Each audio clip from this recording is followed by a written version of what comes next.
How is it going, guys? Welcome back. Hopefully everybody's been enjoying their trial so far of NHL 20. We're going to talk about if you should complete icon sets. It seems to be a popular thing right now. Seems to be a great idea, right? Here is my thoughts on completing these sets. I'm going to keep it simple and then I'm going to explain to you guys. First thing I do want to say though is it's your choice at the end of the day, right? Don't let me tell you shouldn't do something or you should do something.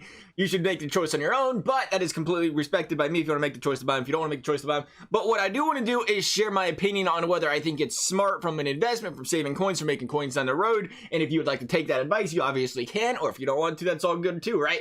So I want to talk about why I think you should not be doing these icon sets. And I do think there is a place and a time to do them at the same time, just not right now. Now is not the time. You look at these icon sets, we're talking one collectible for an 85, two for an 86, three for an 87. It's probably safe to say a lot of people won't do the 85. Maybe they will. We'll click on the 85 just to see how much the collectibles are going for here real quick. Search auction house. I think they're going for about 48K unless they dropped a little bit.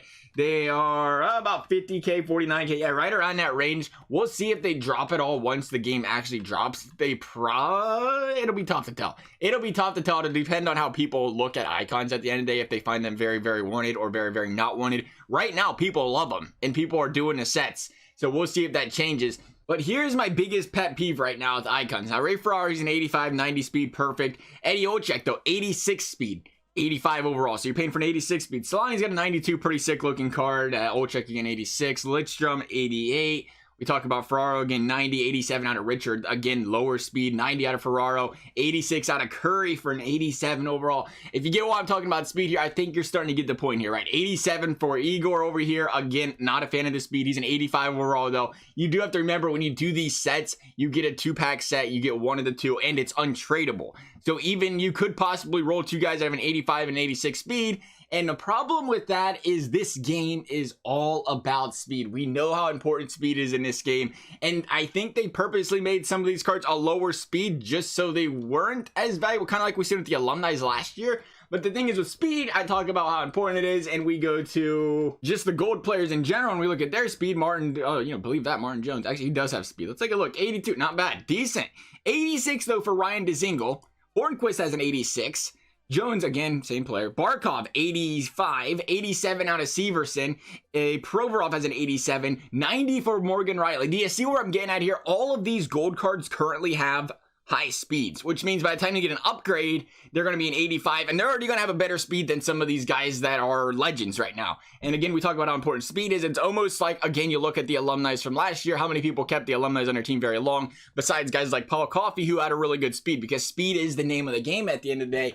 And for that reason, I'm very, very skeptical of doing icons. Now, I think it's brilliant. If you want to buy them, have a party, right? Go ahead and buy them. But the thing is, if you complete these icon sets and you roll them into that set, the two collectibles, it's going to completely make this card untradeable. You can't sell it. If you want to buy it and sell it down the road, then you're going to make most of your coins back. But I think the problem is here, when you look at spending 50K for a collectible, you got to look and say that card's going to stay on my team for a while. I'm going to waste 50,000 coins. But at the end of the day, 85, we're talking there's going to be a lot of 85s out there in a month, right? Because players are going to get a +2 on the upgrade unless they change something down the road on that. So we're going to see a lot of 85s very shortly, and they're going to have the same speed, maybe not the same shot, but the same speed, which is very important when we're talking a month down the road. Now, again, you can value the shot. The shot is important. The shot does make a big difference.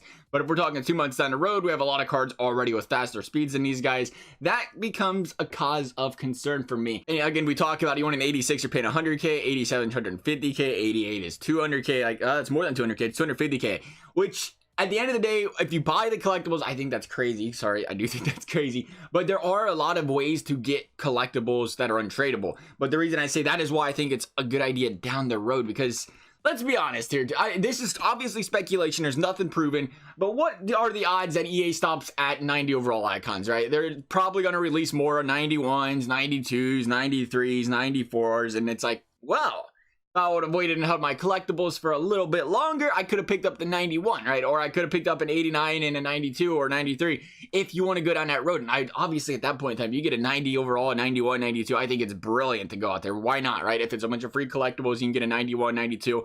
That's going to stay on your team for 4, 5, 6 months, maybe 7. depends how quickly you guys get 99 overalls this year, then I think it's great. I love the idea of icon.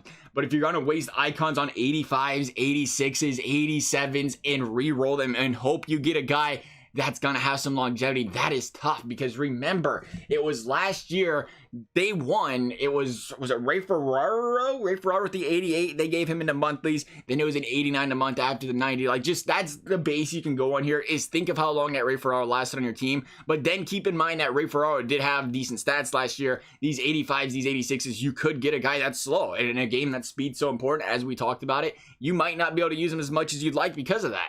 But, you know, we look at them again. Like I said, I think I like, if you would say you get the 88, 89, 90 overalls, I think I like those. But again, if you put collectibles in there that you have to pay for it, you don't get them back. The guy's untradeable. You can't sell them. But if you put traded collectibles that you did earn, you want to get ahead early. If you somehow did break in, what did I say, 7? Is it 7? Something around there. I just think it's important to realize what you're doing with the collectibles. That is all. I think it, again, some people play really well. They can do whatever they want, even with the slower speeds. But a lot of the time, it's very important to have the fastest guys on the ice. Stuff you need to consider, I think. Very, very important to remember that we'll see 85s, we'll see 87 gold special cards very, very shortly. It won't be long from now. So is it worth it to go out there and waste 100K on a collectible right now for these 87s or 100K worth of collectibles? Or should you wait maybe a month and a half to where you can go out and get possibly a 91, 92 and save that 100K and maybe just, you know, like right now it's 130K, that's kind of expensive, but maybe you can go out and buy one right now and sell it for 40K in a month or two. Instead of losing 50K, you're going to lose 10K, right? You know, you got to keep that in mind. Like I said, go through some of these gold players real quick. Kucherov with a very nice shot, very nice speed. You look at John Tavares, same story. These are all guys you look at that, again, they're all the same overalls as the 85 icons are right now. And again, they'll be sellable. And again, you look at them right now, 198K, 46K, like all these prices, you can probably slash in half, to be completely honest, close to slash in half. Maybe in a month's time, maybe in a month and a half's time, where again, you got to keep that in mind. That's just, you know, a way you can compare your icons to what the price of a gold card is. You want the players, you feel like you can grind the game and get those coins back, and you want to get ahead early, buy the icons. If you're looking to save your coins the best you can, you don't plan on playing a game very, very, very, very often online where you don't need these stack teams right away, then, you know, you can be a little bit, you know, conservative with your coins. Maybe wait for your icons to come out with, you know, higher overalls, or maybe wait to build them up to buy an 89 or 90. That'll stay in your team for a longer period of time. At the end of the day, it is your choice. That is just my opinions on icons. As always, I hope you guys enjoyed the video. I hope you found it helpful. If you did, a subscribe, a like would be appreciated. Obviously, it is not at all required, but otherwise, thank you guys for watching. We will see you next time.